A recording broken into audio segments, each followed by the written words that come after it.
Hi leaders, ಎಲ್ರಿಗೂ ನಮಸ್ತೆ. ಎಲ್ರೂ ಚೆನ್ನಾಗಿದ್ದೀರಾ ಅಂತ ಅನ್ಕೊಳ್ತಾ ಇವತ್ತಿನ ಒಂದು ಇಂಪಾರ್ಟೆಂಟ್ ಝೂಮ್ ಕ್ಲಾಸ್ಗೆ ಎಲ್ಲರಿಗೂ ಕೂಡ ವೆಲ್ಕಮ್ ಮಾಡ್ಕೊಳ್ತಾ ಇವತ್ತಿನ ಸಬ್ಜೆಕ್ಟ್ ಶುರು ಮಾಡೋಣ. ಸಬ್ಜೆಕ್ಟ್ ಏನು ಅಂತೇಳಿ ಆಲ್ರೆಡಿ ನಿಮ್ಗೆ ಗೊತ್ತಾಗಿದೆ, ಯಾವ ಒಂದು ವಿಚಾರದ ಬಗ್ಗೆ ನಾನು ಮಾತಾಡ್ಲಿಕ್ಕೆ ಹೊರಟಿದ್ದೀನಿ ಅಂತೇಳಿ. ಸಬ್ಜೆಕ್ಟ್ ಬಂದು ಲೀಡರ್ಶಿಪ್ ಕ್ವಾಲಿಟೀಸ್, ಕನ್ನಡದಲ್ಲಿ ನಾಯಕತ್ವದ ಗುಣಗಳಂತ ಹೇಳ್ತೀವಿ. ಈ ನಾಯಕತ್ವ ಅಂತಂದ್ರೆ ಏನು ಅನ್ನೋದನ್ನ ಫಸ್ಟ್ ನಾವು ತಿಳ್ಕೊಳ್ಬೇಕು. ಒಂದು ಟೀಮ್ ಅನ್ನ ಲೀಡ್ ಮಾಡುವಂತಹ ವ್ಯಕ್ತಿಗೆ ಲೀಡರ್ ಅಂತ ಕರೀತಾರೆ, ನಾಯಕ ಅಂತ ಕರೀತಾರೆ. ಒಂದು ಯಶಸ್ವಿ ನಾಯಕ ಅಥವಾ ಯಶಸ್ವಿ ಲೀಡರ್ ಆಗ್ಬೇಕು ಒಬ್ಬ ವ್ಯಕ್ತಿ ಅಂತಂದ್ರೆ, ಸಕ್ಸಸ್ಫುಲ್ ಲೀಡರ್ ಆಗ್ಬೇಕು ಅಂತಂದ್ರೆ ಅವನಲ್ಲಿ ಒಂದಿಷ್ಟು ಕ್ವಾಲಿಟೀಸ್ಗಳು ಇರಬೇಕು. ಅದನ್ನ ನಾವು ಲೀಡರ್ಶಿಪ್ ಕ್ವಾಲಿಟೀಸ್ ಅಂತ ಹೇಳ್ತೀವಿ. ಒಂದು ಸಕ್ಸಸ್ಫುಲ್ ಲೀಡರ್ ಯಾರೆಲ್ಲ ಆಗ್ಲಿಕ್ಕೆ ಬಯಸ್ತಾರೆ ಅವರೆಲ್ಲರೂ ಕೂಡ ಈ ಲೀಡರ್ಶಿಪ್ ಕ್ವಾಲಿಟೀಸ್ಗಳನ್ನ ತಮ್ಮ ಲೈಫ್ ನಲ್ಲಿ ಅಳವಡಿಸ್ಕೊಂಡಿರ್ಬೇಕು. ಅವಾಗ ಮಾತ್ರ ಅವರು ಲೀಡರ್ ಆಗ್ಲಿಕ್ಕೆ ಸಾಧ್ಯ, ಒಂದು ಸಕ್ಸಸ್ಫುಲ್ ಲೀಡರ್ ಆಗ್ಲಿಕ್ಕೆ ಸಾಧ್ಯ ಅಂತ ಹೇಳ್ತಾ, ಇವತ್ತಿನ ಕ್ಲಾಸ್ ನಲ್ಲಿ ಯಾರೆಲ್ಲ ಅಟೆಂಡ್ ಆಗಿದ್ದೀರಾ ನೀವೆಲ್ಲರೂ ಕೂಡ ಒಂದಲ್ಲ ಒಂದು ಡೈರೆಕ್ಟ್ ಸೆಲ್ಲಿಂಗ್ ಕಂಪನಿಯಲ್ಲಿ ಕೆಲಸ ಮಾಡ್ತಿರೋಂಥವ್ರೆ ಆಗಿದ್ದೀರಾ ಅಂತ ಅನ್ಕೊಳ್ತೀನಿ. Am I right? Yes or no? ಒಂದ್ಸಲ ಎಲ್ಲರನ್ನು ಕೂಡ ಅನ್ಮ್ಯೂಟ್ ಮಾಡ್ತೀನಿ, ಆನ್ಸರ್ ಮಾಡಿ. Am I right? ನೀವು ಒಂದಲ್ಲ ಒಂದು ಡೈರೆಕ್ಟ್ ಸೆಲ್ಲಿಂಗ್ ಕಂಪನಿಯಲ್ಲಿ ಕೆಲಸ ಮಾಡ್ತಿದ್ದೀರಾ ಅಂತ ಅನ್ಕೊಳ್ತೀನಿ.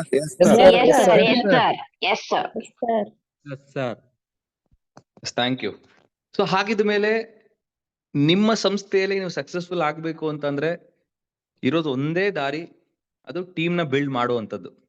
ವಿತೌಟ್ ಟೀಮ್ ಬಿಲ್ಡಿಂಗ್ ನೀವು ಯಾವುದೇ ಕಾರಣಕ್ಕೂ ಸಕ್ಸಸ್ಫುಲ್ ಆಗ್ಲಿಕ್ಕೆ ಆಗಲ್ಲ. ನಿಮ್ಮ ಕಂಪನಿಯಲ್ಲಿ ಟೀಮ್ ಕಟ್ಟಲೇಬೇಕು, ಬೇರೆ ಆಪ್ಷನ್ ಇಲ್ಲ. ಈ ಟೀಮ್ ಅನ್ನ ಕಟ್ಟುವಂತ ವಿಚಾರಕ್ಕೆ ಸಂಬಂಧಪಟ್ಟ ಹಾಗೆ ನಿಮ್ಮಲ್ಲಿ ಒಂದು ಲೀಡರ್ಶಿಪ್ ಕ್ವಾಲಿಟೀಸ್ ಇರಬೇಕು. ಅವಾಗ ಮಾತ್ರ ಒಂದು ಒಳ್ಳೆಯ ಟೀಮ್ ಅನ್ನ ಕಟ್ಲಿಕ್ಕೆ ಸಾಧ್ಯ, ಅಂಡ್ ಕಟ್ಟಿರೋ ಟೀಮ್ ಅನ್ನು ಕೂಡ ನೀವು ಉಳಿಸ್ಕೊಳ್ಲಿಕ್ಕೆ ಸಾಧ್ಯ. ತುಂಬಾ ಜನರಿಗೆ ಒಂದು ಪ್ರಶ್ನೆ ಇರುತ್ತೆ, ಸರ್ ಟೀಮ್ ಏನೋ ಕಟ್ಬಿಡ್ತೀವಿ ಬಟ್ ಕಟ್ಟಿರೋ ಟೀಮ್ ನ ಉಳಿಸ್ಕೊಳ್ಲಿಕ್ಕೆ ಸಾಧ್ಯ ಆಗ್ತಿಲ್ಲ, ಅದಕ್ಕೆ ಏನ್ ಮಾಡ್ಬೇಕು ಅಂತ ಹೇಳಿ. ತುಂಬಾ ಜನ ನನಗೆ ವಾಟ್ಸಪ್ ನಲ್ಲಿ ಮೆಸೇಜ್ ಮಾಡ್ತಿರ್ತೀರಾ, ಯೂಟ್ಯೂಬ್ ವಿಡಿಯೋಸ್ ಗಳಲ್ಲಿ ಕಮೆಂಟ್ ಮಾಡ್ತಿರ್ತೀರಾ, ಸರ್ ನಾವು ಟೀಮ್ ಏನೋ ಕಟ್ತೀವಿ ಬಟ್ ಕಟ್ಟಿರೋ ಟೀಮ್ ನ ಉಳಿಸ್ಕೊಳ್ಬೇಕು ಅಂದ್ರೆ ಏನ್ ಮಾಡ್ಬೇಕು, ಏನ್ ಮಾಡಿದ್ರು ಕೂಡ ಕಟ್ಟಿರೋ ಟೀಮ್ ನ ಉಳಿಸ್ಕೊಳ್ಲಿಕ್ಕೆ ಆಗ್ತಿಲ್ವಲ್ಲ ಅನ್ನೋ ಒಂದು ಪ್ರಶ್ನೆಯನ್ನ ತುಂಬಾ ಜನ ಕೇಳ್ತಿರ್ತೀರಾ.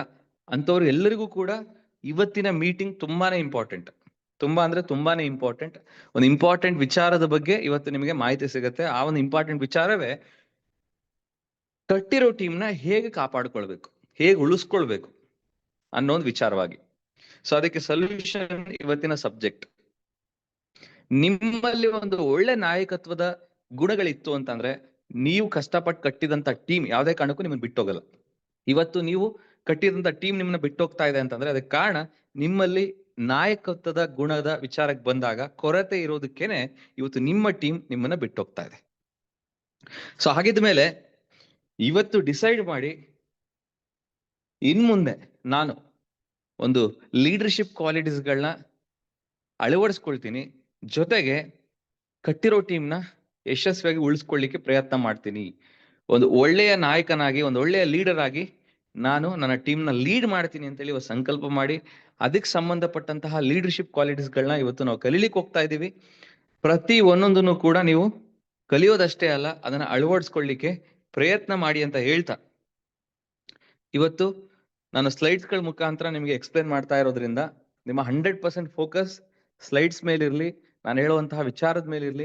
ಸೈಲೆಂಟ್ ಇರುವಂತ ಪ್ಲೇಸ್ ಅಲ್ಲಿ, ಡಿಸ್ಟರ್ಬೆನ್ಸ್ ಇಲ್ಲದೆ ಇರುವಂತಹ ಜಾಗದಲ್ಲಿ 100% ಕಾನ್ಸಂಟ್ರೇಷನ್ ಕೊಟ್ಟು ಇವತ್ತಿನ ಕಾರ್ಯಕ್ರಮದಲ್ಲಿ ಭಾಗವಹಿಸಿ. ಅವಾಗ ಮಾತ್ರ ಈ ಕಾರ್ಯಕ್ರಮ ನಿಮಗೆ ಯಶಸ್ವಿಯಾಗಿ ಅರ್ಥ ಆಗೋದಕ್ಕೆ ಸಾಧ್ಯ ಆಗತ್ತೆ. ಸೊ ಅಲ್ಲಿಗೆ ಮೊದಲನೇ ಸ್ಲೈಡ್ ನಲ್ಲಿ ನೀವು ಬಾಸಿಗೆ ಮತ್ತೆ ಲೀಡರ್ಗೆ ಇರುವಂತಹ ಒಂದು ಇಂಪಾರ್ಟೆಂಟ್ ಡಿಫರೆನ್ಸ್ ಅನ್ನ ನೀವು ನೋಡ್ಲಿಕ್ಕೆ ಸಾಧ್ಯತೆ ಆಗತ್ತೆ. ಇವತ್ತು ಡೈರೆಕ್ಟ್ ಸೆಲ್ಲಿಂಗ್ ಇಂಡಸ್ಟ್ರಿಯಲ್ಲಿ ನೀವು ಯಾವ ಸಂಸ್ಥೆಯಲ್ಲಿ ಕೆಲಸ ಮಾಡ್ತಿದ್ದೀರಾ, ಆ ಸಂಸ್ಥೆಯಲ್ಲಿ ನೀವು ನಿಮ್ಮ ಟೀಮಿಗೆ ಬಾಸ್ ಆಗಿ ಇದೀರೋ ಅಥವಾ ಲೀಡರ್ ಆಗಿ ಇದೀರೋ? ಒಮ್ಮೆ ನಿಮ್ಮನ್ನ ನೀವು ಪ್ರಶ್ನೆ ಮಾಡ್ಕೊಳ್ಳಿ. ನೀವು ನಿಮ್ಮ ಟೀಮಿಗೆ ಬಾಸ್ ರೀತಿಯಲ್ಲಿ ಇದೀರೋ, ಲೀಡರ್ ರೂಪದಲ್ಲಿ ಇದೀರೋ? ಎಲ್ಲಿವರೆಗೂ ನೀವು ಬಾಸ್ ರೂಪದಲ್ಲಿ ಇರ್ತೀರೋ ಅಲ್ಲಿವರೆಗೂ ನೀವು ದೊಡ್ಡ ಟೀಮ್ನ ಬಿಲ್ಡ್ ಮಾಡ್ಲಿಕ್ಕೆ ಸಾಧ್ಯನೇ ಇಲ್ಲ. ಇಲ್ಲಿ ನೀವು ಲೀಡರ್ ರೂಪದಲ್ಲಿ ಇರಬೇಕು. ಹಾಗಾದ್ರೆ ನನ್ನ ಟೀಮಿಗೆ ಬಾಸ ಅಥವಾ ಲೀಡರ್ ಅಂತ ತಿಳ್ಕೊಳ್ಳಿಕ್ಕೆ ಒಂದಿಷ್ಟು ಉದಾಹರಣೆಗಳನ್ನ ಕೊಡೋದಾದ್ರೆ, ಮೊದಲನೇದಾಗಿ ಬಾಸ್ ಯಾವತ್ತೂ ಕೂಡ ನಾನು ನನ್ನಿಂದ ಅನ್ನೋ ಒಂದು ಪಾಯಿಂಟ್ ಆಫ್ ವ್ಯೂ ಅಲ್ಲೇ ಇರ್ತಾರೆ. ಏನೇ ಒಂದು ಅಚೀವ್ಮೆಂಟ್ ಆದ್ರೂ ಕೂಡ ಅದು ಟೀಮಿಂದ ಆಯ್ತು ಅಂತ ಹೇಳಲ್ಲ, ಅಥವಾ ನಾವೆಲ್ಲರೂ ಸೇರಿ ಮಾಡಿದ್ವಿ ಅಂತ ಹೇಳಲ್ಲ. ಈ ಅಚೀವ್ಮೆಂಟ್ ಆಗ್ಲಿಕ್ಕೆ ಕಾರಣ ಅದು ನನ್ನಿಂದ, ನಾನ್ ಕಷ್ಟಪಟ್ಟಿದ್ದಕ್ಕೆ ಇವತ್ತು ಇಷ್ಟು ಅಚೀವ್ಮೆಂಟ್ ಆಗಿದೆ ಅನ್ನೋ ಒಂದು ರೀತಿಯಲ್ಲಿ ಮಾತಾಡ್ತಿರ್ತಾರೆ. ಅಂಥವ್ರು ಒಂದು ಬಾಸಿಸಮ್ ಆಟಿಟ್ಯೂಡ್ ನಲ್ಲೇ ಇರ್ತಾರೆ. ಸೊ ಅಂಥವ್ರು ಟೀಮ್ ಅನ್ನ ಯಶಸ್ವಿಯಾಗಿ ಕಟ್ಲಿಕ್ಕೆ ಸಾಧ್ಯತೆ ಇಲ್ಲ, ಕಟ್ಟಿರೋ ಟೀಮ್ ನ ಉಳಿಸ್ಕೊಳ್ಲಿಕ್ಕೆ ಸಾಧ್ಯತೆ ಇಲ್ಲ. ಲೀಡರ್ ಯಾವತ್ತೂ ಕೂಡ ನಾನು ಅನ್ನೋ ಒಂದು ವರ್ಡ್ ಅನ್ನ ಬಳಸಲ್ಲ, ನಾವು ಅನ್ನೋ ಒಂದು ವಿಚಾರದಲ್ಲೇ ಇರ್ತಾರೆ. ಹಾಗಾಗಿ ನಿಮ್ಮಲ್ಲಿ ಏನಾದ್ರೂ ನಾನು ಅನ್ನೋದಿತ್ತು ಅಂತಂದ್ರೆ ತಲೆಯಲ್ಲಿ, ಅದನ್ನ ಇವತ್ತೇ ತೆಗೆಯುವಂತ ಕೆಲಸ ಇವತ್ತಿನ ಮೀಟಿಂಗ್ ನಲ್ಲಿ ಆಗ್ಬೇಕು. ಇನ್ಮೇಲೆ ಟೀಮ್ ಅಂತ ಬಂದಾಗ ಒಂದು ಟೀಮ್ ಲೀಡರ್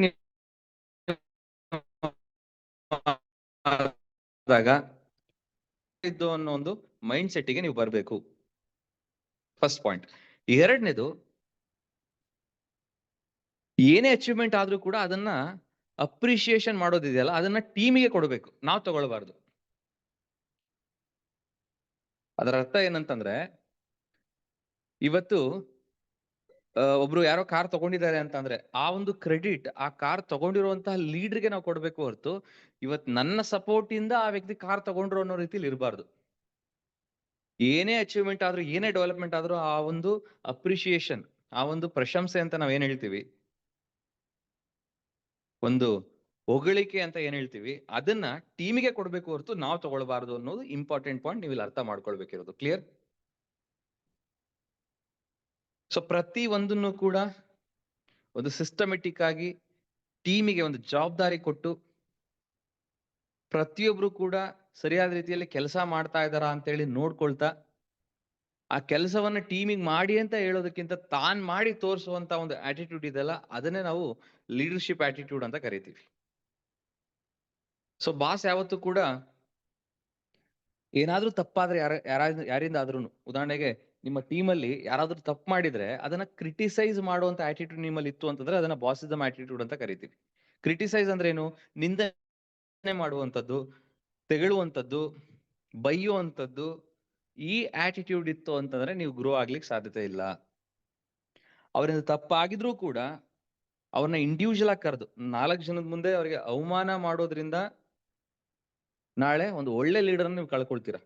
ಹಾಗಾಗಿ ಯಾರಿಂದಾದ್ರೂ ಏನಾದ್ರೂ ಒಂದು ತಪ್ಪಾದ್ರೆ ಅವ್ರನ್ನ ವೈಯಕ್ತಿಕವಾಗಿ ಕರೆದು, ವೈಯಕ್ತಿಕವಾಗಿ ಅವ್ರು ಮಾಡಿರುವಂತ ಮಿಸ್ಟೇಕ್ ನ ಅರ್ಥ ಮಾಡಿಸಿ, ತಪ್ಪು ಮಾಡೋದು ಸಹಜ, ಎಲ್ರೂ ಮಾಡ್ತಾರೆ, ನಾನು ಕೂಡ ಒಂದ್ ಟೈಮಲ್ಲಿ ಈ ತಪ್ಪನ ಮಾಡ್ತಾ ಇದ್ದೆ, ಬಟ್ ಈ ತಪ್ಪಿಂದ ನಮಗೆ ಏನೆಲ್ಲ ಲಾಸ್ ಆಗತ್ತೆ ಅನ್ನೋದನ್ನ ಅರ್ಥ ಮಾಡಿಸಿ, ಸರಿಯಾಗಿರೋದಂದ್ರೆ ಯಾವುದು ಅನ್ನೋದನ್ನ ತಿಳಿಸಿ, ಅವರಿಗೆ ಸಪೋರ್ಟ್ ಮಾಡೋದಿದೆಯಲ್ಲ, ಎನ್ಕರೇಜ್ ಮಾಡೋದಿದೆಯಲ್ಲ, ಅದು ಒಂದು ಲೀಡರ್ಶಿಪ್ ಆಟಿಟ್ಯೂಡ್ ಅನ್ನೋದನ್ನ ನೀವು ಇಲ್ಲಿ ಅರ್ಥ ಮಾಡ್ಕೊಳ್ಬೇಕು. ಕ್ಲಿಯರ್?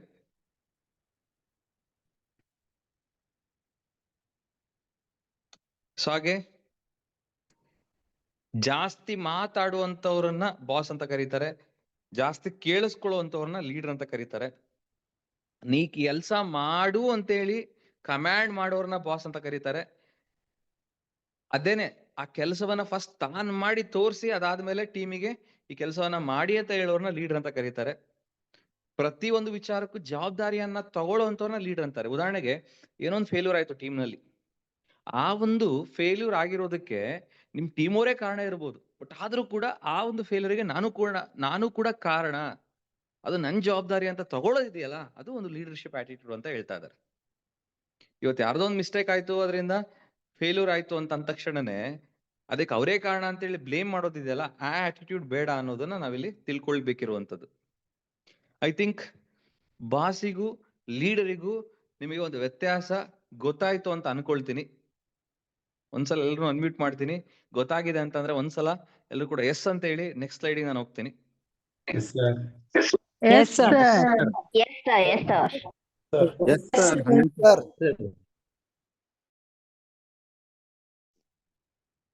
ಎಸ್. ಸೊ ಹಾಗಾದ್ರೆ ನಾನು ಕೂಡ ಒಂದು 100 ಜನರಿಗೆ, 1000 ಜನರಿಗೆ, ಲಕ್ಷಾಂತರ ಜನರಿಗೆ ಲೀಡರ್ ಆಗ್ಬೇಕು ಅಂದ್ರೆ ಏನ್ ಮಾಡ್ಬೇಕು? 1000 ಜನ ನನ್ನನ್ನ ಫಾಲೋ ಅಪ್ ಮಾಡ್ಬೇಕು, ನನ್ನ ಮಾತನ್ನ ಕೇಳಿಸ್ಕೊಳ್ಬೇಕು, ನಾನು ಏನ್ ಹೇಳ್ತೀನಿ ಅದನ್ನ ಇಂಪ್ಲಿಮೆಂಟ್ ಮಾಡ್ಬೇಕು ಅನ್ನೋ ಒಂದು ಮನಸ್ಥಿತಿ ನಿಮ್ಮಲ್ಲಿ ಇತ್ತು ಅಂತಂದ್ರೆ ಅದಕ್ಕೆ ವೆರಿ ಇಂಪಾರ್ಟೆಂಟ್ ಲೀಡರ್ಶಿಪ್ ಕ್ವಾಲಿಟೀಸ್ ತುಂಬಾ ಇಂಪಾರ್ಟೆಂಟ್. ಆ ಲೀಡರ್ಶಿಪ್ ಕ್ವಾಲಿಟೀಸ್ಗೆ ಸಂಬಂಧಪಟ್ಟಂತಹ ಸಬ್ಜೆಕ್ಟ್ ಇವತ್ತಿರೋದ್ರಿಂದ ಇನ್ನೂ ಯಾರೆಲ್ಲ ನಿಮ್ಮ ಟೀಮ್ ನಲ್ಲಿ ಲೀಡರ್ ಆಗ್ಲಿಕ್ಕೆ ಬಯಸ್ತಾ ಇದ್ದಾರೆ, ಕಷ್ಟಪಡ್ತಾ ಇದ್ದಾರೆ ಲೀಡರ್ ಆಗ್ಲಿಕ್ಕೆ, ಒಂದು ಲೀಡರ್ಶಿಪ್ ಕ್ವಾಲಿಟೀಸ್ ಇಲ್ಲ, ನೀವೇನ್ ಹೇಳಿದ್ರು ಅವ್ರು ಅದನ್ನ ಅಕ್ಸೆಪ್ಟ್ ಮಾಡ್ತಾ ಇಲ್ಲ ಅನ್ನೋರು ಯಾರೆಲ್ಲ ಇದಾರಲ್ಲ ಅವ್ರೆಲ್ಲರೂ ಕೂಡ ಈ ಮೀಟಿಂಗ್ ಅಲ್ಲಿ ಲಿಂಕ್ ಕಳಿಸಿ.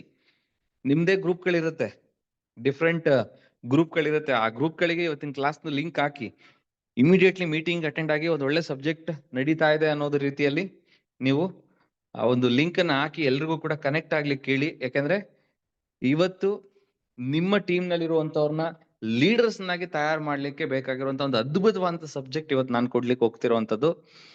ಇವತ್ತು ನಿಮ್ಮನ್ನ ಒಂದು ಪವರ್ಫುಲ್ ಲೀಡರ್ಸ್ ನಾಗಿ ತಯಾರು ಮಾಡ್ಲಿಕ್ಕೆ ಬೇಕಾಗಿರುವಂತ ಸಬ್ಜೆಕ್ಟ್ ನ ಕೊಡ್ಲಿಕ್ಕೆ ಹೋಗ್ತಿರುವಂತದ್ದು. ಹಾಗಾಗಿ ಪ್ರತಿಯೊಬ್ರು ಕೂಡ ಈ ಕಾರ್ಯಕ್ರಮದಲ್ಲಿ ಭಾಗವಹಿಸುವಂತದ್ದು ತುಂಬಾನೇ ಇಂಪಾರ್ಟೆಂಟ್.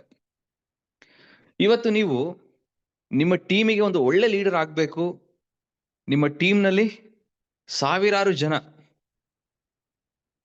ಜಾಯಿನ್ ಆಗ್ಬೇಕು, ಅವ್ರನ್ನ ನೀವು ಲೀಡ್ ಮಾಡ್ಬೇಕು ಅಂತಂದ್ರೆ ವೆರಿ ಇಂಪಾರ್ಟೆಂಟ್ ಫಸ್ಟ್ ಪಾಯಿಂಟ್, ನಿಮ್ಮ ಕಂಫರ್ಟ್ ಝೋನ್ ಇಂದ ಹೊರಗಡೆ ಬರ್ಬೇಕು. ನೀವು ನಿಮ್ಮ ಕಂಫರ್ಟ್ ಝೋನ್ ಇಂದ ನೀವು ಹೊರಗಡೆ ಬರ್ಬೇಕು. ಕಂಫರ್ಟ್ ಝೋನ್ ಅಂದ್ರೆ ಏನು ನೋಡಿ, ನೀವಿವತ್ತು ಒಂದು ಸಾಧನೆಗೆ ಅಂತ ಹೊರಟಿದ್ದೀರಾ, ಒಂದು ಹೋರಾಟಕ್ಕೆ ಅಂತ ಹೊರಟಿದ್ದೀರಾ, ನಿಮ್ಮ ಜೀವನದಲ್ಲಿ ನಿಮ್ಮ ಕನಸುಗಳನ್ನ ನನಸು ಮಾಡ್ಕೊಳ್ಬೇಕು ಅನ್ನೋ ಒಂದು ಆಸ್ಪೆಕ್ಟ್ ನಲ್ಲಿ ನೀವು ಪ್ಲಾನ್ ಮಾಡ್ಕೊಂಡಿದ್ದೀರಾ. ಫ್ಯೂಚರ್ ಡೇಸ್ ಅಲ್ಲಿ ನೀವು ಕಾರ್ ತಗೊಳ್ಬೇಕು ಅಂತ ಅನ್ಕೊಂಡಿದ್ದೀರಾ, ಮನೆ ಕಟ್ಟಿಸ್ಬೇಕು ಅಂತ ಅನ್ಕೊಂಡಿದ್ದೀರಾ, ಒಂದು ಅದ್ಭುತವಾದಂತಹ ಜೀವನ ನಡೆಸಬೇಕು ಅಂತ ಅನ್ಕೊಂಡಿದ್ದೀರಾ. ಸೊ ಈ ತರದ ಕನಸುಗಳನ್ನ ನನಸು ಮಾಡ್ಕೊಳ್ಳಿಕ್ಕೆ ನೀವು ಅತಿ ಹೆಚ್ಚು ಸಮಯವನ್ನ ನಿಮ್ಮ ಮನೆಯಲ್ಲೇ ಕಳೆದ್ರೆ ಸಾಧ್ಯತೆ ಇದೆಯಾ? ಇದು ಸಾಧ್ಯತೆ ಇದೆಯಾ? ಅತಿ ಹೆಚ್ಚು ಸಮಯವನ್ನ ನೀವು ನಿಮ್ಮ ಮನೆ ಒಳಗಡೆನೆ ಇಟ್ಕೊಂಡು ಕಳೆದ್ರೆ ಇಸ್ ಇಟ್ ಪಾಸಿಬಲ್? ಆನ್ಸರ್ ಮಾಡಿ, ಎಸ್ ಅಥವಾ ನೋ ಅಂತೇಳಿ. ನೀವು ಅತಿ ಹೆಚ್ಚು ಸಮಯವನ್ನ ನಿಮ್ಮ ಮನೆಯಲ್ಲಿ ನಿಮ್ಮ ಫ್ಯಾಮಿಲಿ ಮೆಂಬರ್ಸ್ ಜೊತೆ ನೀವು ಟೈಮ್ ನ ಸ್ಪೆಂಡ್ ಮಾಡಿದ್ರೆ, ಅದು ಈಗಿನ ಸಂದರ್ಭದಲ್ಲಿ ನಿಮ್ಗೆ ಇನ್ನೂ ಏನು ಸಕ್ಸಸ್ ಸಿಕ್ಕಿಲ್ಲ, ನಿಮ್ಗೆ ಏನು ಗ್ರೋತ್ ಸಿಕ್ಕಿಲ್ಲ, ನಿಮ್ಮ ಏನು ಕನಸುಗಳು ನನ್ಸಾಗಿಲ್ಲ, ಇಂಥ ಒಂದು ಸಂದರ್ಭದಲ್ಲಿ ನೀವು ಅತಿ ಹೆಚ್ಚು ಸಮಯವನ್ನ ನಿಮ್ ಮನೇಲೇ ಕಳೆದ್ರೆ ನಿಮ್ ಕನಸುಗಳಾಗಿ ಉಳಿಯುತ್ತೆ, ನನ್ಸಾಗ್ಲಿಕ್ಕೆ ಸಾಧ್ಯತೆನೇ ಇಲ್ಲ. ಅಂದ್ರೆ ಅದು ನಿಮ್ಮ ಕಂಫರ್ಟ್ ಝೋನ್. ನಿಮ್ಮ ಮನೆಯಲ್ಲೇ ಅತಿ ಹೆಚ್ಚು ಸಮಯವನ್ನ ಕಳೆಯೋದೇನಿದೆಯಲ್ಲ, ಅದು ಯಾರು ಬೇಕಾದ್ರೂ ಮಾಡ್ತಾರೆ, ಯಾರಿಂದಲಾದ್ರೂ ಸಾಧ್ಯತೆ ಇದೆ ಮನೇಲಿ ಆರಾಮಾಗಿ ಇರುವಂತ ಲೈಫ್ ನಲ್ಲಿ ಅಡ್ಜಸ್ಟ್ ಆಗಿ ಕಂಫರ್ಟಬಲ್ ಆಗಿ ಲೈಫ್ ಲೀಡ್ ಮಾಡುವಂತಹ ಸಾಧ್ಯತೆ ಎಲ್ರ ಕೈಯಿಂದ ಸಾಧ್ಯತೆ ಇದೆ. ಅದನ್ನೇ ನಾವು ಕಂಫರ್ಟ್ ಝೋನ್ ಅಂತ ಹೇಳುವಂತದ್ದು. ಆ ಕಂಫರ್ಟ್ ಝೋನ್ ಇಂದ ಹೊರಗಡೆ ಬನ್ನಿ. ಬೆಳಗ್ಗೆ ನೀವು 8 ಗಂಟೆ 9 ಗಂಟೆಗೆ ಹೇಳುವಂತಹ ಅಭ್ಯಾಸ ನಿಮಗಿದೆ, ಅದು ನಿಮ್ಮ ಕಂಫರ್ಟ್ ಝೋನ್. ಅದು ನಿಮ್ಮ ಕಂಫರ್ಟ್ ಝೋನ್. ಜಾಸ್ತಿ ಕಲೀಲಿಕ್ಕೆ ನೀವು ಟೈಮ್ ಕೊಡ್ತಾ ಇಲ್ಲ, ಎಂಟರ್ಟೈನ್ಮೆಂಟ್ ಟೈಮ್ ಕೊಡ್ತಾ ಇದ್ದೀರಾ, ಮೂವೀಸ್ ಗಳನ್ನ ನೋಡೋದಾಗಿರ್ಬೋದು, ಫ್ರೆಂಡ್ಸ್ ಗಳ ಜೊತೆ ಹರಟೆ ಹೊಡೆಯೋದಾಗಿರ್ಬೋದು, ಫ್ರೆಂಡ್ಸ್ ಗಳ ಜೊತೆ ಪಾರ್ಟಿ ಮಾಡೋದಾಗಿರ್ಬೋದು, ಇದು ನಿಮ್ಮ ಕಂಫರ್ಟ್ ಝೋನ್. ಎಲ್ಲಿವರೆಗೂ ಆ ಕಂಫರ್ಟ್ ಝೋನ್ ಅಲ್ಲಿ ನೀವು ಇರ್ತೀರಲ್ಲ, ಅಲ್ಲಿವರೆಗೂ ನಿಮ್ಮ ಗ್ರೋತ್ ಸಾಧ್ಯತೆ ಇಲ್ಲ. ಅಲ್ಲಿ ನಿಮ್ಮ ಗ್ರೋತ್ ಸಾಧ್ಯತೆ ಇಲ್ಲ. ನೀವು ಸ್ಕ್ರೀನ್ ಅಲ್ಲಿ ನೋಡ್ಬೋದು ನಿಮ್ಮ ಕಂಫರ್ಟ್ ಝೋನ್ ಎಲ್ಲಿದೆ ಅಂಡ್ ನಿಜವಾಗ್ಲೂ ಗ್ರೋತ್ ಎಲ್ಲಿದೆ ಅಂತೇಳಿ. ಸೊ ಆ ಕಂಫರ್ಟ್ ಝೋನ್ ಇಂದ ಗ್ರೋತ್ ಝೋನಿಗೆ ನೀವು ಹೋಗೋವರೆಗೂ ಕೂಡ ಗ್ರೋ ಆಗ್ಲಿಕ್ಕೆ ಸಾಧ್ಯತೆನೆ ಇಲ್ಲ. S or no? ಸೊ ಹಾಗಾದ್ರೆ ಏನೆಲ್ಲ ನೀವು ತ್ಯಾಗ ಮಾಡ್ಬೇಕು, ಏನೆಲ್ಲ ನೀವು ಸ್ಯಾಕ್ರಿಫೈಸ್ ಮಾಡ್ಬೇಕು? ಅಂಟಿಲ್ ಅನ್ಲೆಸ್ ನೀವು ಸ್ಯಾಕ್ರಿಫೈಸ್ ಮಾಡ್ಲಿಲ್ಲ ಅಂತಂದ್ರೆ, ತ್ಯಾಗವನ್ನ ಮಾಡ್ಲಿಲ್ಲ ಅಂತಂದ್ರೆ, ಕೆಲವು ಸಂದರ್ಭಗಳಲ್ಲಿ ನಿಮ್ಮ ಹತ್ರ ಇರೋದನ್ನೇ ತ್ಯಾಗ ಮಾಡುವಂತ ಪರಿಸ್ಥಿತಿ ಬರುತ್ತೆ. ಅದನ್ನೇ ಹೇಳ್ತಾರೆ, ನಿಮಗೆ ಏನ್ ಬೇಕಲ್ಲ ಫ್ಯೂಚರ್ ಅಲ್ಲಿ ಅದನ್ನ ಪಡಿಲಿಕ್ಕೆ ಇವತ್ತು ನೀವು ಕೆಲವೊಂದಿಷ್ಟು ತ್ಯಾಗ ಮಾಡ್ಲಿಲ್ಲ ಅಂತಂದ್ರೆ ಇರೋದನ್ನು ತ್ಯಾಗ ಮಾಡ್ಬೇಕಾಗತ್ತೆ ಅಂತೇಳಿ. ಲೆಟ್ಸ್ ಟೇಕ್ ಎನ್ ಎಕ್ಸಾಂಪಲ್, ಉದಾಹರಣೆ ಕೊಡ್ತೀನಿ ನಾನು ನಿಮಗೆ. ಏನೇನೆಲ್ಲ ನೀವು ತ್ಯಾಗ ಮಾಡ್ಬೇಕಾಗತ್ತೆ ಅಂತೇಳಿ ನೀವು ಬೇಕಾದ್ರೆ ಪಟ್ಟಿ ಮಾಡ್ಕೊಳ್ಳಿ.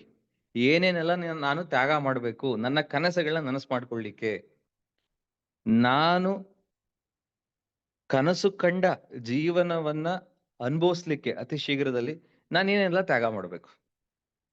ಪಾಯಿಂಟ್ ನಂಬರ್ 1, ಬೆಳಗ್ಗೆ ಬೇಗ ಏಳ್ಬೇಕು. ಬೆಳಗ್ಗೆ ಬೇಗ ಏಳ್ಬೇಕು ಅಂದ್ರೆ ಬೆಳಗ್ಗೆ ಏನ್ ಮಾಡಿದ್ರು ಕೂಡ ಬೇಗ ಏಳ್ಲಿಕ್ಕೆ ಆಗ್ತಿರಲ್ಲ, ಅದೊಂದು ಕಂಫರ್ಟ್ ಝೋನ್. ಅದು ಆರಾಮಾಗಿ ಒಂದು 8 ಗಂಟೆ 9 ಗಂಟೆಗೆ ಹೇಳುವಂತ ಹವ್ಯಾಸ ನಮ್ಗಿರುತ್ತೆ. ಇಂಥ ಸಿಚುಯೇಷನ್ ಇದ್ದಾಗ ಬೆಳಗ್ಗೆ 6 ಗಂಟೆಗೆ ಹೇಳುವಂತ ಸಿಚುಯೇಷನ್ ಬಂದ್ರೆ ಆ ಒಂದು 2 ಅವರ್ಸ್ ನಿದ್ದೆ ಇದೆಯಲ್ಲ ಅದನ್ನ ನೀವು ತ್ಯಾಗ ಮಾಡ್ಬೇಕು. ಅದು ನಿಮ್ಮ ಕಂಫರ್ಟ್ ಝೋನ್, ಅದನ್ನ ನೀವು ತ್ಯಾಗ ಮಾಡ್ಬೇಕು. 1 ವರ್ಷ 2 ವರ್ಷ ಮೂವೀಸಿಗೆ ಹೋಗೋದನ್ನ ತ್ಯಾಗ ಮಾಡ್ಬೇಕು. ಫಂಕ್ಷನ್ಸ್ ಗಳನ್ನ ಅಟೆಂಡ್ ಮಾಡೋದನ್ನ ತ್ಯಾಗ ಮಾಡ್ಬೇಕು. Yes or no?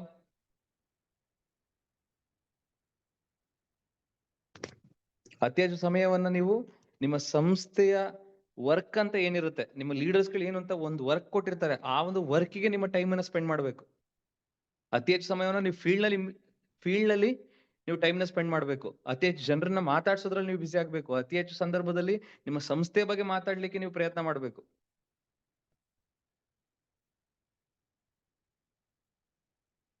ಕರೆಕ್ಟಾ?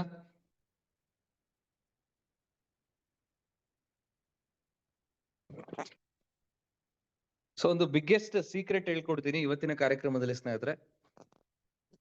ನೀವು ನಿಮ್ಮ ಸಂಸ್ಥೆಯಲ್ಲಿ ಸಕ್ಸಸ್ಫುಲ್ ಆಗ್ಲಿಕ್ಕೆ, ಗೆಲ್ಲಿಕ್ಕೆ, ಗ್ರೋತ್ ಆಗ್ಲಿಕ್ಕೆ, ಒಂದು ದೊಡ್ಡ ಅಚೀವ್ಮೆಂಟ್ ನ ಮಾಡ್ಲಿಕ್ಕೆ ಪ್ರತಿಯೊಂದು ಕಾರ್ಯಕ್ರಮದಲ್ಲಿ ಒಂದು ಪವರ್ಫುಲ್ ಪಾಯಿಂಟ್ ನ ಹೇಳ್ಕೊಡುವಂತ ಪ್ರಯತ್ನ ನಾನು ಮಾಡ್ತಿರ್ತೀನಿ. ಆ ತರದ ಒಂದು ಪಾಯಿಂಟ್ ಇವತ್ತು ನಾನು ಹೇಳಲಿಕ್ಕೆ ಇಷ್ಟಪಡೋದಾದ್ರೆ,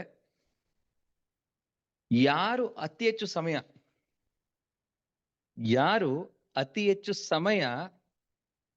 ಅತಿ ಹೆಚ್ಚು ಜನರ ಜೊತೆ, ಬೇಕಾದ್ರೆ ನೀವು ಬರ್ಕೊಳ್ಳಿ ಈ ಒಂದು ಪಾಯಿಂಟ್ ಅನ್ನ, ತುಂಬಾ ಇಂಪಾರ್ಟೆಂಟ್. ಐ ಥಿಂಕ್ ನೀವೆಲ್ಲರೂ ಕೂಡ ಕಾರ್ಯಕ್ರಮದಲ್ಲಿ ವಿತ್ ಡೈರಿ ಜೊತೆಲಿ ಇಟ್ಕೊಂಡು ಕಾರ್ಯಕ್ರಮದಲ್ಲಿ ಭಾಗವಹಿಸ್ತೀರಾ ಅಂತ ಅನ್ಕೊಳ್ತೀನಿ. ಯಾಕಂದ್ರೆ ಇವೆಲ್ಲ ಗೋಲ್ಡನ್ ಸ್ಟೇಟ್ಮೆಂಟ್.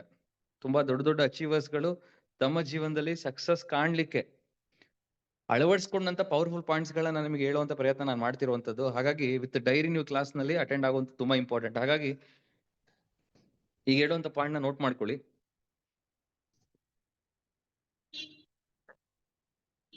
ಯಾರು ಅತಿ ಹೆಚ್ಚು ಸಮಯ ಅತಿ ಹೆಚ್ಚು ಜನರ ಜೊತೆ ತಮ್ಮ ಸಂಸ್ಥೆಯ ಬಗ್ಗೆ ಮಾತನಾಡ್ಲಿಕ್ಕೆ ಟೈಮ್ ಕೊಡ್ತಾರೋ ಅವರೇ ದೊಡ್ಡ ಸಾಧಕರಾಗ್ಲಿಕ್ಕೆ ಸಾಧ್ಯ.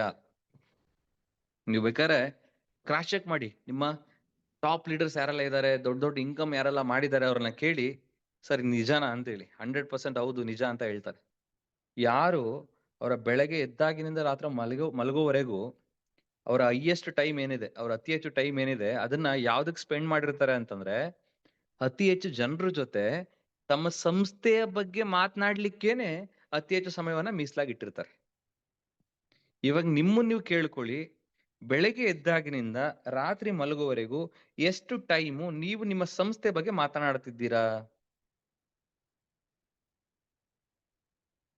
ಎಷ್ಟು ಟೈಮು ನೀವು ನಿಮ್ಮ ಕಂಪನಿ ಬಗ್ಗೆ ಮಾತನಾಡ್ತಾ ಇದ್ದೀರಾ? ನಿಮ್ಮ ಸಂಸ್ಥೆಯ ಪ್ರಾಡಕ್ಟ್ ಬಗ್ಗೆ ಮಾತಾಡ್ತಾ ಇದ್ದೀರಾ? ನಿಮ್ಮ ಸಂಸ್ಥೆಯ ಬಿಸ್ನೆಸ್ ಪ್ಲಾನ್ ಬಗ್ಗೆ ಮಾತಾಡ್ತಾ ಇದ್ದೀರಾ? ಎಷ್ಟು ಟೈಮ್ ನೀವು ಕೊಡ್ತಾ ಇದ್ದೀರಾ?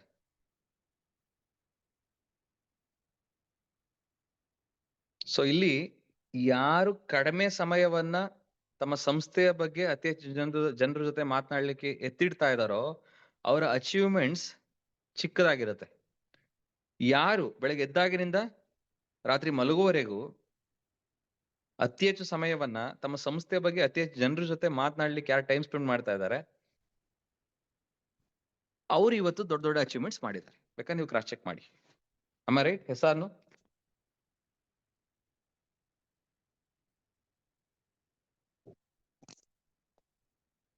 ಇನ್ನು ನೆಕ್ಸ್ಟ್ ಲೀಡರ್ಶಿಪ್ ಕ್ವಾಲಿಟೀಸ್ ಅಲ್ಲಿ ಸೆಕೆಂಡ್ ಪಾಯಿಂಟ್ ಬಂದು, ಇವತ್ತು ನೀವು ಯಾರ ತರ ಆಗ್ಬೇಕು ಅನ್ನೋದನ್ನ ಫಸ್ಟ್ ಮೈಂಡ್ ಸೆಟ್ ಮಾಡ್ಕೊಳ್ಬೇಕು.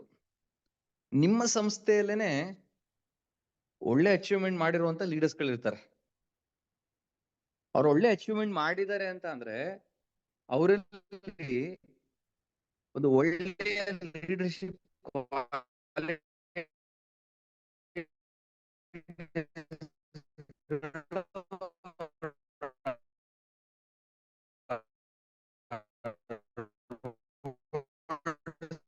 ಕೊಂಡಿದ್ದಾರೆ ಅಂತ ಅರ್ಥ. ಮಾಡಿರ್ತಾರೆ ಅಂತ ಲೀಡ್ ಅವ್ರನ್ನ ಅಧ್ಯಯನ ಯಾವ ತರ ಟೀಮನ್ನ ಬಿಲ್ಡ್ ಮಾಡ್ತಾರೆ, ಯಾವ ತರ ಟೀಮನ್ನ ಗ್ರೋ ಮಾಡ್ತಾರೆ.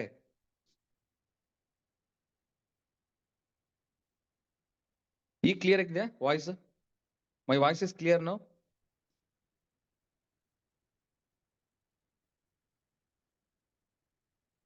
ಸೊ ನೀವು ಯಾರನ್ನ ರೋಲ್ ಮಾಡಲ್ ತಗೊಂಡಿರ್ತೀರ, ಬೆಳೆದ್ರೆ ನನ್ನ ಸಂಸ್ಥೆಯಲ್ಲಿ ಈ ವ್ಯಕ್ತಿ ತರ ಬೆಳಿಬೇಕು, ಈ ವ್ಯಕ್ತಿ ತರ ಗ್ರೋ ಆಗ್ಬೇಕು, ದುಡ್ಡು ಮಾಡಿದ್ರೆ ಈ ವ್ಯಕ್ತಿ ತರ ಮಾಡ್ಬೇಕು, ಸಾಧನೆ ಮಾಡಿದ್ರೆ ಈ ವ್ಯಕ್ತಿ ತರ ಮಾಡ್ಬೇಕು ಅಂತ ಹೇಳಿ ನೀವು ಯಾರನ್ನ ಅನ್ಕೊಂಡಿರ್ತೀರಲ್ಲ, ಅವರನ್ನ ಅಬ್ಸರ್ವ್ ಮಾಡ್ಲಿಕ್ಕೆ ಸ್ಟಾರ್ಟ್ ಮಾಡಿ.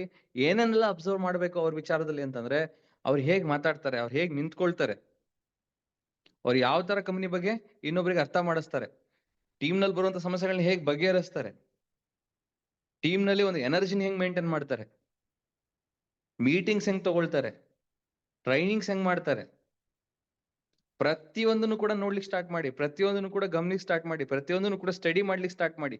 ನಿಮ್ಗೆ ಗೊತ್ತಿಲ್ಲದೆ ನಾಳೆ ಅವ್ರ ತರನೇ ಆಗೋಗ್ತೀರಾ.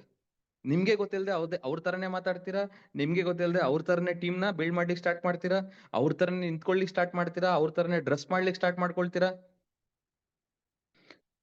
ಪ್ರತಿಯೊಂದು ಕೂಡ ಅವ್ರಂಗೆ ನೀವು ಆಗ್ಲಿಕ್ಕೆ ಸಾಧ್ಯ ಆಗತ್ತೆ, ಅವರನ್ನ ನೀವು ಅಬ್ಸರ್ವ್ ಮಾಡಿ, ಅವರನ್ನ ಸ್ಟಡಿ ಮಾಡ್ಲಿಕ್ಕೆ ಸ್ಟಾರ್ಟ್ ಮಾಡಿದಾಗ.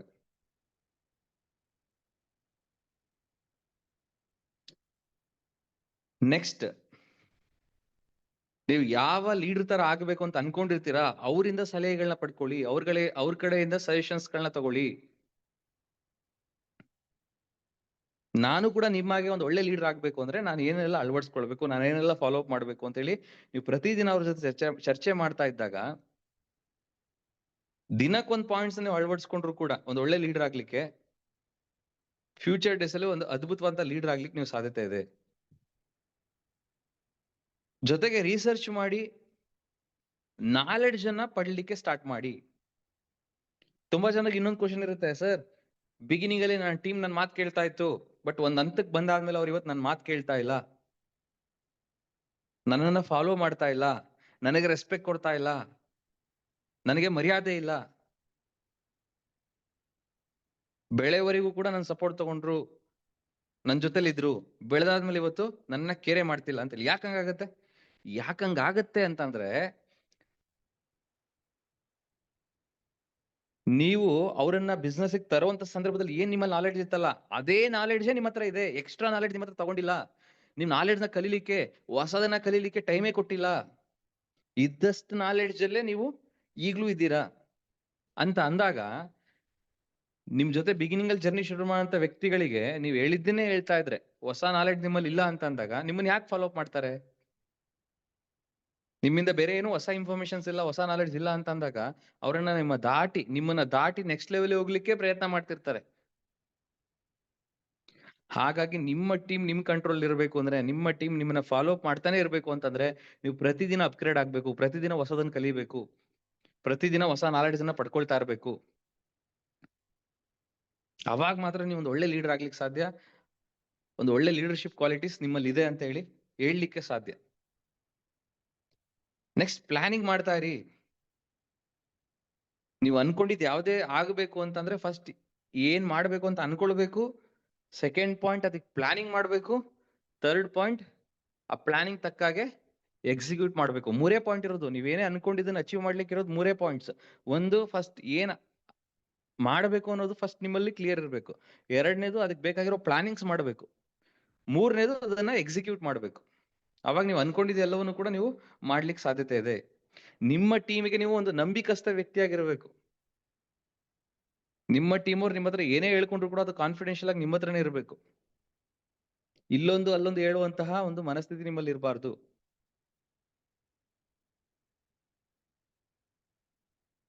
ಯಾವಾಗ್ಲೂ ನಿಮ್ಮನ್ನ ನೀವು ಒಂದು ಪವರ್ ಹೌಸ್ ತರ ನೀವು ಮಾಡ್ಕೊಳ್ಬೇಕು. ಆಲ್ವೇಸ್ ಮೋಟಿವೇಟೆಡ್ ಆಗಿ ನೀವು ಇರಬೇಕು. ಯಾರೇ ನಿಮ್ಮ ಹತ್ರ ಮಾತಾಡಿದ್ರು ಕೂಡ, ಎಷ್ಟೇ ಡಿಪ್ರೆಷನ್ ಇದ್ರು ಕೂಡ, ಒಂದ್ 5 ನಿಮಿಷ ಮಾತಾಡಿದ ತಕ್ಷಣನೇ ಎನರ್ಜೆಟಿಕ್ ಆಗ್ಬಿಡ್ಬೇಕು. ಆ ತರದ ಒಂದು ಪಾಸಿಟಿವ್ ಆಟಿಟ್ಯೂಡ್ ನಿಮ್ಮಲ್ಲಿ ಇರಬೇಕು. ತಂಡಕ್ಕೆ ಒಂದು ಪ್ರೇರಕ ಶಕ್ತಿಯಾಗಿ ಇರ್ಬೇಕು ನೀವು. ನೀವೇನೆ 3 ದಿನಕ್ಕೊಮ್ಮೆ 6 ದಿನಕ್ಕೊಮ್ಮೆ ಕಂಪ್ನಿ ಬಗ್ಗೆ ನೆಗೆಟಿವ್, ನಿಮ್ಮ ಲೀಡರ್ಸ್ ಬಗ್ಗೆ ನೆಗೆಟಿವ್ ಆಯ್ತು ಅಂತಂದ್ರೆ, ನಿಮ್ ಲೀಡರ್ಸಿಗೆ ನೀವು ಪ್ರೇರಕ ಶಕ್ತಿ ಆಗ್ಲಿಕ್ಕೆ ಸಾಧ್ಯ? ನಿಮ್ ಟೀಮಿಗೆ ನೀವು ಹೇಗೆ ಪ್ರೇರಣೆ ನೀಡ್ಲಿಕ್ಕೆ ಸಾಧ್ಯ? ನೀವೇನೆ ಎಲ್ಲಾ ಟೈಮಲ್ಲೂ ಪಾಸಿಟಿವ್ ಆಗಿರ್ಲಿಕ್ಕೆ ಸಾಧ್ಯ ಆಗ್ತಾ ಇಲ್ಲ, ನೀವೇನೆ ಎಲ್ಲಾ ಟೈಮಲ್ಲೂ ಆಕ್ಟಿವ್ ಆಗಿರ್ಲಿಕ್ಕೆ ಸಾಧ್ಯತೆ ಆಗ್ತಾ ಇಲ್ಲ, ನೀವೇನೆ ನಿಮ್ಮ ಟೀಮಿಗೆ ಕಾರಣಗಳನ್ನ ಕೊಡ್ತಾ ಇದ್ದೀರಾ ಕೆಲಸ ಮಾಡ್ಲಿಕ್ಕೆ ಅಂತ ಅಂದ್ಮೇಲೆ, ನಿಮ್ಮ ಟೀಮಿಗೆ ಹೇಗೆ ನೀವು ಇನ್ಸ್ಪಿರೇಷನ್ ಆಗ್ಲಿಕ್ಕೆ ಸಾಧ್ಯ, ನಿಮ್ಮ ಟೀಮಿಗೆ ನೀವು ಮೋಟಿವೇಟರ್ ಆಗ್ಲಿಕ್ಕೆ ಸಾಧ್ಯ. ಸರ್ ಇಲ್ಲೊಂದು ಫೀಲ್ಡ್ ವರ್ಕ್ ಇದೆ ಬನ್ನಿ ಒಬ್ರನ್ನ ಭೇಟಿ ಆಗ್ಬೇಕಿತ್ತು ಅಂತಂದಾಗ ನನಗೆ ಆ ಕೆಲಸದ ಈ ಕೆಲಸದ ಅಂತೇಳಿ ನೀವೇ ಕಾರಣ ಕೊಡ್ತಾ ಇದ್ದೀರಾ ಅಂತಂದ್ರೆ, ನೀವೇ ರೀಸನ್ಸ್ ಗಳನ್ನ ಹೇಳ್ತಾ ಇದ್ದೀರಾ ಅಂತಂದ್ರೆ, ನೀವೇನೆ ಕೆಲಸವನ್ನ ಕದಿಯೋ ಕೆಲಸ ಮಾಡ್ತಾ ಇದ್ದೀರಾ ಅಂತಂದ್ರೆ ಹೇಗೆ ನೀವು ಒಂದು ಒಳ್ಳೆ ಲೀಡರ್ ಆಗ್ಲಿಕ್ಕೆ ಸಾಧ್ಯ? ಒಂದು ಟೀಮಿಗೆ ನೀವು ಲೀಡರ್ ಆಗ್ಲಿಕ್ಕೆ ಯಾವಾಗ ಲಾಯಕ್ ಆಗಕ್ ಸಾಧ್ಯ, ಯಾವಾಗ ಸಾಧ್ಯ ಅಂತಂದ್ರೆ, ಯಾವಾಗ ಒಂದು ಅಧಿಕಾರ, ಒಂದು ಪೊಸಿಷನ್ ನಮಗೆ ಸಿಗ್ಲಿಕ್ಕೆ ಸಾಧ್ಯ ಅಂತಂದ್ರೆ ನಮ್ಮ ಟೀಮ್ಗಿಂತ ಒಂದೇ ಜನ ನಾವು ಮುಂದೆ ಇರಬೇಕು. ಆವಾಗ್ಲೇ ನಮ್ಮನ್ನ ಲೀಡರ್ ಅಂತ ಹೇಳಿ ಅವ್ರು ಅಕ್ಸೆಪ್ಟ್ ಮಾಡ್ಲಿಕ್ಕೆ ಸಾಧ್ಯ. ನಮ್ಮ ಟೀಮ್ ತರನೇ ನಾವು ಒಬ್ರು ಆಗ್ಬಿಟ್ರೆ ನಮ್ಮನ್ನ ಲೀಡರ್ ಅಂತ ಹೇಳಿ ಹೆಂಗೆ ಅಕ್ಸೆಪ್ಟ್ ಮಾಡ್ತಾರೆ? ಈ ಲಾಜಿಕ್ ಆದ್ರೂ ನಿಮ್ಗೆ ಗೊತ್ತಿರ್ಬೇಕಲ್ಲ. ಲೆಟ್ಸ್ ಅಸ್ಯೂಮ್ ನಿಮ್ ಟೀಮ್ ನಲ್ಲಿ ಒಂದ್ 100 ಜನ ಇದ್ದಾರೆ. ಆ 100 ಜನರಿಗಿಂತ ನೀವು ಒಂದ್ ಹೆಜ್ಜೆ ಮುಂದೆ ಇದ್ರೆ ತಾನೇ ಆ 100 ಜನ ನಿಮ್ಮನ್ನ ಲೀಡರ್ ಅಂತ ಕರೀಲಿಕ್ಕೆ ಸಾಧ್ಯ. ಆ 100 ಜನ ತರನೇ ನೀವು ಒಬ್ರಾಗಿದ್ರೆ ಆ 100 ಜನ ನಿಮ್ ಲೀಡರ್ ಅಂತ ಹೇಳಿ ಹೆಂಗ್ ಅಕ್ಸೆಪ್ಟ್ ಮಾಡ್ತಾರೆ? ಆ 100 ಜನಕ್ಕಿಂತ ಅತಿ ಹೆಚ್ಚು ನಾಲೆಡ್ಜ್ ನಿಮ್ಮಲ್ಲಿ ಇರಬೇಕು, ಅತಿ ಹೆಚ್ಚು ಫೀಲ್ಡ್ ವರ್ಕ್ ಮಾಡುವಂತ ಎಬಿಲಿಟಿ ನಿಮ್ಮಲ್ಲಿ ಇರಬೇಕು, ಅವರಿಗಿಂತ ಅತಿ ಹೆಚ್ಚು ಹಾರ್ಡ್ ವರ್ಕ್ ನೀವು ಮಾಡ್ತಿರ್ಬೇಕು, ಅವರಿಗಿಂತ ಒಂದ್ ಹೆಜ್ಜೆ ಅಚೀವ್ಮೆಂಟ್ ಅಲ್ಲಿ ನೀವು ಮುಂದೆ ಇರಬೇಕು, ಅವರಿಗಿಂತ ಒಂದ್ ಹೆಜ್ಜೆ ಇನ್ಕಮ್ ಅಲ್ಲಿ ನೀವು ಒಂದ್ ಹೆಜ್ಜೆ ಮುಂದೆ ಇರಬೇಕು. ನಿಮ್ ಟೀಮಲ್ಲಿ ಇರೋರು ಕಾರ್ ತಗೊಂಡಿರ್ತಾರೆ, ನೀವೇ ಬೈಕಲ್ಲಿ ಓಡಾಡ್ತಿರ್ತೀರಾ ಅಂತಂದ್ರೆ ನೀವು ಅವ್ರಿಗೆ ಹೆಂಗ್ ಲೀಡರ್ ಆಗ್ಲಿಕ್ಕೆ ಸಾಧ್ಯ? ಹೆಂಗೆ ನಿಮ್ಮನ್ನ ಒಂದು ಇನ್ಸ್ಪಿರೇಷನ್ ಆಗಿ ತಗೊಳ್ಳಿಕ್ಕೆ ಸಾಧ್ಯ? ಒಂದು ತಂಡದ ನಾಯಕ ಅಂತಂದ್ರೆ ಅವ್ನು ಯಾವತ್ತೂ ಕೂಡ ಆ ತಂಡಕ್ಕಿಂತ ಮುಂದೆ ಒಂದ್ ಹೆಜ್ಜೆ ಇರಬೇಕು. ಕರೆಕ್ಟ್ ಅಲ್ವಾ? S or no?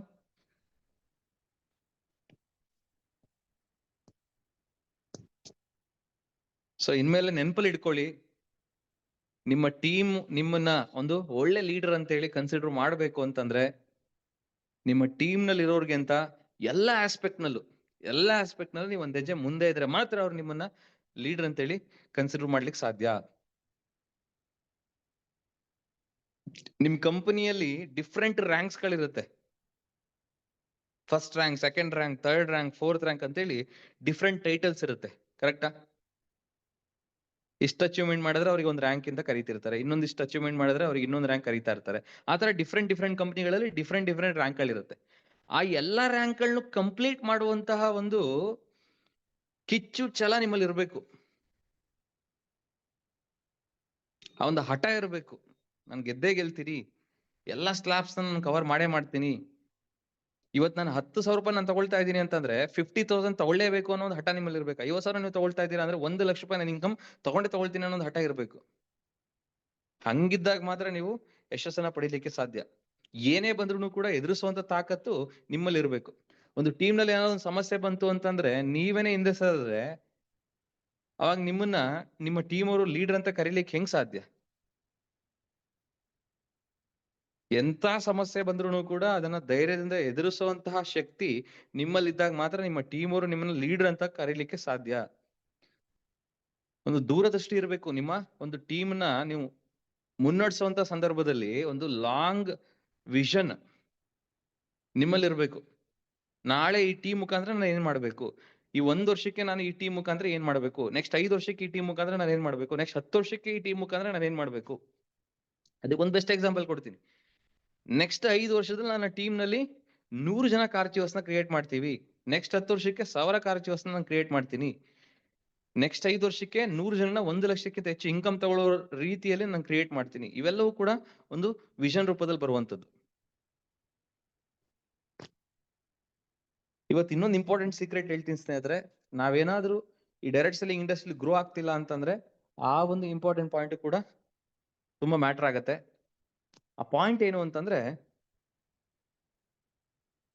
LDT ಅಂತ ಹೇಳಿ ನೋಟ್ ಮಾಡ್ಕೊಳ್ಳಿ. LDT ಒಂದ್ಸಲ ಎಲ್ಲರನ್ನು ಅನ್ಮ್ಯೂಟ್ ಮಾಡ್ತೀನಿ, ಎಲ್ಲರೂ ಹೇಳಿ LDT ಅಂತ ಹೇಳಿ. LDT LDT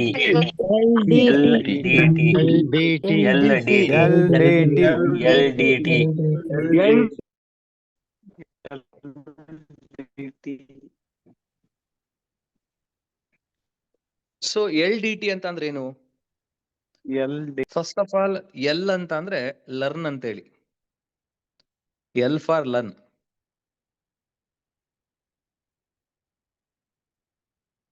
ಈ ಡೈರೆಕ್ಟ್ ಸೆಲ್ಲಿಂಗ್ ಇಂಡಸ್ಟ್ರಿಯಲ್ಲಿ ನೀವು ಸಕ್ಸಸ್ಫುಲ್ ಆಗ್ಬೇಕು ಅಂತಂದ್ರೆ ಫಸ್ಟ್ ನೀವು ಕಲಿಬೇಕು. ಏನನ್ನ ಕಲಿಬೇಕು? ಸಕ್ಸಸ್ ಆಗ್ಬೇಕು ಅಂದ್ರೆ ಏನ್ ಮಾಡ್ಬೇಕು ಅನ್ನೋದನ್ನೇ ಕಲಿಬೇಕು. ಕರೆಕ್ಟಾ? ಇದು ಮೊದಲನೇದು. ಎಲ್ ಅಂದ್ರೆ ಲರ್ನ್. ಸೊ ಇವಾಗ ನೀವು ಈ ಇಂಡಸ್ಟ್ರಿಯಲ್ಲಿ ಸಕ್ಸಸ್ಫುಲ್ ಆಗ್ಲಿಕ್ಕೆ ಏನ್ ಮಾಡ್ಬೇಕು ಅನ್ನೋದನ್ನ ಕಲ್ತ್ರಿ ಅಂತ ಅನ್ಕೊಳ್ಳಿ. ಬರೀ ಕಲ್ತ್ರೆ ಸಾಕಾ? ಕಲ್ತ್ಬಿಟ್ರೆ ಸಾಕಾ ನೀವು ಸಕ್ಸಸ್ ಆಗೋಗ್ತೀರಾ? ಆನ್ಸರ್ ಮಾಡಿ ನನ್ಗೆ. ನೀವು ಈ ಇಂಡಸ್ಟ್ರಿಯಲ್ಲಿ ಸಕ್ಸಸ್ ಆಗ್ಲಿಕ್ಕೆ ಏನ್ ಮಾಡ್ಬೇಕು ಅನ್ನೋದನ್ನ ಜಸ್ಟ್ ಕಲ್ತ್ರೆ ಸಾಕಾ? ಬರೀ ಕಲಿಯೋದ್ರಿಂದ ನೀವು ಇಲ್ಲಿ ಸಕ್ಸಸ್ ಆಗ್ಲಿಕ್ಕೆ ಸಾಧ್ಯತೆ ಇಲ್ಲ. ಸೊ ಅದಕ್ಕೆ ನೆಕ್ಸ್ಟ್ ಡಿ ಅನ್ನೋದು ಬರುತ್ತೆ. ಡಿ ಅಂದ್ರೆ ಡೂ. DO do. ಒಂದ್ಸಲ ಎಲ್ರು ಮೆಸೇಜ್ ಮಾಡಿ DO ಡೂ ಅಂತ ಹೇಳಿ. ಯಾರೊಬ್ರು ಅಪ್ಲೈ ಅಂತ ಮೆಸೇಜ್ ಮಾಡಿದ್ರು, ಅದ್ರ ಅರ್ಥನೇ ಡೂ ಅಂತ ಹೇಳಿ. ಅಂದ್ರೆ ನೀವು ಸಕ್ಸಸ್ ಆಗ್ಲಿಕ್ಕೆ ಏನ್ ಮಾಡ್ಬೇಕು ಅನ್ನೋದನ್ನ ಕಲ್ತಿರ್ತೀರಲ್ಲ, ಅದನ್ನ ನೀವು ಇಂಪ್ಲಿಮೆಂಟ್ ಮಾಡ್ಬೇಕು, ಅದನ್ನ ಅಳವಡಿಸ್ಕೊಳ್ಬೇಕು, ಅದನ್ನ ಫಾಲೋ ಮಾಡ್ಬೇಕು. ಸೊ ಅದನ್ನೇ ಡೂ ಅಂತ ಕರಿತೀವಿ. ಹಾಗಾದ್ರೆ ಸಕ್ಸಸ್ ಆಗ್ಲಿಕ್ಕೆ ಏನ್ ಮಾಡ್ಬೇಕು ಅನ್ನೋದನ್ನ ಕಲ್ತಿ ಅದನ್ನ ಅಳವಡಿಸ್ಕೊಂಡ್ರಿ, ಅಷ್ಟ್ ಮಾಡಿದ್ರೆ ನೀವು ಸಕ್ಸಸ್ ಆಗ್ತೀರಾ?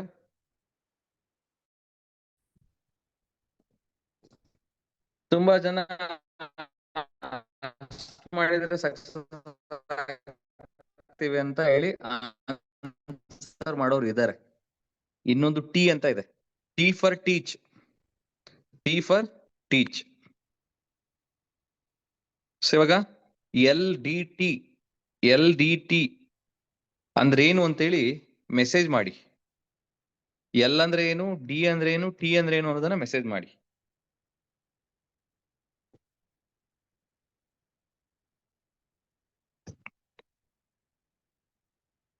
Learn, do, teach.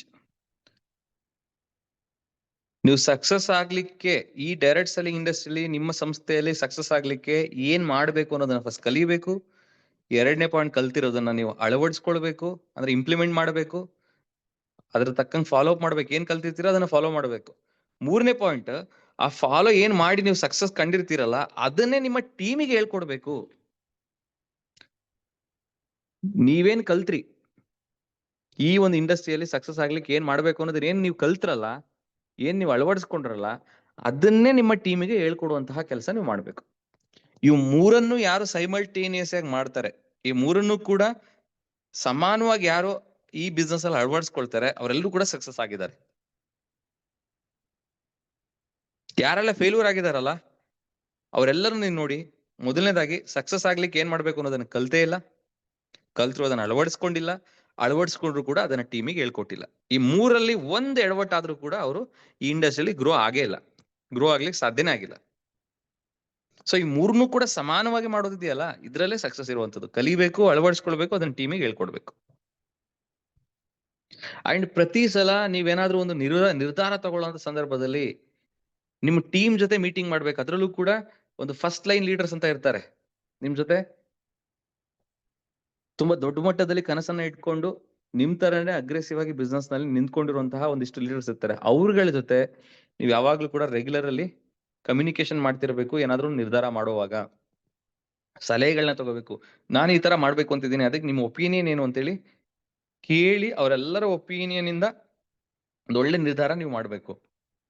ತುಂಬಾ ಸಂದರ್ಭದಲ್ಲಿ ಒಂದು ಒಳ್ಳೆ ಟೀಮ್ ಆಗಿರತ್ತೆ, ನಿಮಗ್ ಬೇಕಾದಂಗೆ ಡಿಸಿಷನ್ಸ್ ಗಳನ್ನ ನೀವು ತಗೊಳ್ತಿರ್ತೀರಾ, ನಿಮಗ್ ಬೇಕಾದಂಗೆ ಟೀಮ್ ನ ಲೀಡ್ ಮಾಡ್ತಿರ್ತೀರಾ. ಅವಾಗ ನಿಮಗೂ ಮತ್ತೆ ನಿಮ್ಮ ಫ್ರಂಟ್ ಲೈನ್ ಲೀಡರ್ಸ್ ಗೆ ಮನಸ್ತಾಪಗಳು ಸ್ಟಾರ್ಟ್ ಆಗುತ್ತೆ. ಇವ್ರನ್ನ ಮಾತೇ ಕೇಳಲ್ಲ, ಅವ್ರು ತಿಳಿದಂಗೆ ಟೀಮ್ ನ ರನ್ ಮಾಡ್ತಾರೆ ಅಂತ ಹೇಳಿ ನಿಮಗೆ ಅವರಿಗೆ ವೈಮನಸ್ಸಾಗಿ ನಿಮ್ಮ ಟೀಮ್ ಅನ್ನ ಬಿಟ್ಟೋಗೋ ಸಾಧ್ಯತೆ ಇರುತ್ತೆ. ಅಥವಾ ನಿಮ್ಮ ಮಾತನ್ನೇ ಕೇಳದೆ ಅವರೇ ಇಂಡಿಪೆಂಡೆಂಟ್ ಆಗಿ ಟೀಮ್ ನ ಲೀಡ್ ಮಾಡುವಂತ ಸಿಚುಯೇಷನ್ಸ್ ಕೂಡ ಸ್ಟಾರ್ಟ್ ಆಗುತ್ತೆ. Yes or no?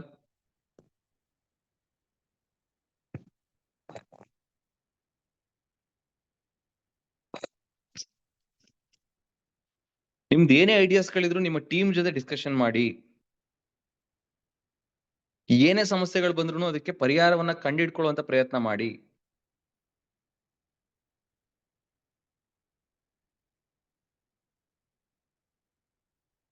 ಕ್ಲಿಯರ್?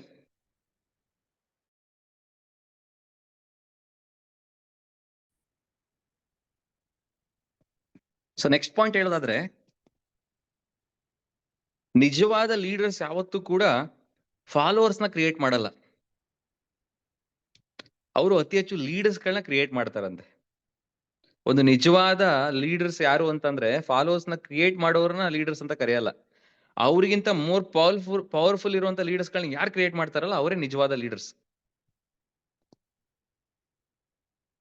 ಅವರೇ ನಿಜವಾದ ಲೀಡರ್ಸ್.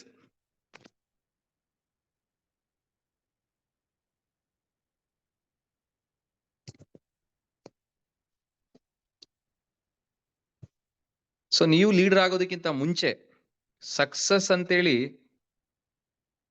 ಏನನ್ನ ಕನ್ಸಿಡರ್ ಮಾಡಿ ಹೇಳ್ತಾರೆ ಅಂತಂದ್ರೆ, ನೀವು ಗ್ರೋ ಆಗೋದಿದೆಯಲ್ಲ ಅದು ಆಕ್ಚುಲಿ ಸಕ್ಸಸ್ ಆಗಿರತ್ತೆ. ಎಲ್ಲಿವರೆಗೂ ಅಂದ್ರೆ ನೀವು ಲೀಡರ್ ಆಗೋಕ್ಕಿಂತ ಮುಂಚೆ. ಒಂದ್ಸಲ ನೀವು ಲೀಡರ್ ಆದ್ಮೇಲೆ ನಿಮ್ಮ ಸಕ್ಸಸ್ ನ ಯಾವ ತರ ಜನ ಅಥವಾ ಸಮಾಜ ಕನ್ಸಿಡರ್ ಮಾಡತ್ತೆ ಅಂತಂದ್ರೆ, ನಿಮ್ಮ ಟೀಮ್ ನಲ್ಲಿ ಎಷ್ಟು ಜನರನ್ನ ನೀವು ಗ್ರೋ ಮಾಡ್ತೀರಾ ಅನ್ನೋದ್ರ ಮೇಲೆ ನೀವು ಲೀಡರ್ ಅಂತ ಹೇಳಿ ಕನ್ಸಿಡರ್ ಮಾಡ್ತಾರೆ ಸ್ನೇಹಿತರೆ.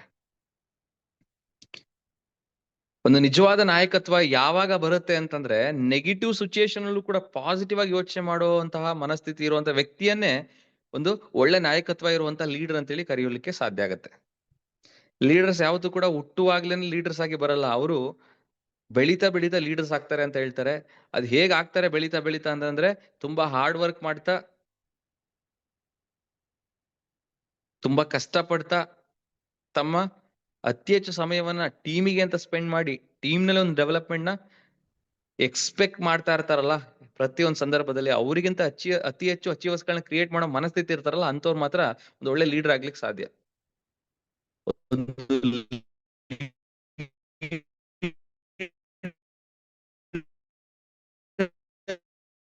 ಯಾವತ್ತು ಕೂಡ ಗೊತ್ತಿರುತ್ತೆ ಅದ್ರ ದಾರಿನ ತೋರ್ಸೋದ್ರಲ್ಲಿ ಯಶಸ್ವಿ ಆಗ್ತಾ ಇರ್ತಾರೆ. ಸೊ ಇಷ್ಟ ಆಗಿತ್ತು ಇವತ್ತಿನ ಲೀಡರ್ಶಿಪ್ ಕ್ವಾಲಿಟೀಸ್ಗೆ ಸಂಬಂಧಪಟ್ಟಂತಹ ಸಬ್ಜೆಕ್ಟ್.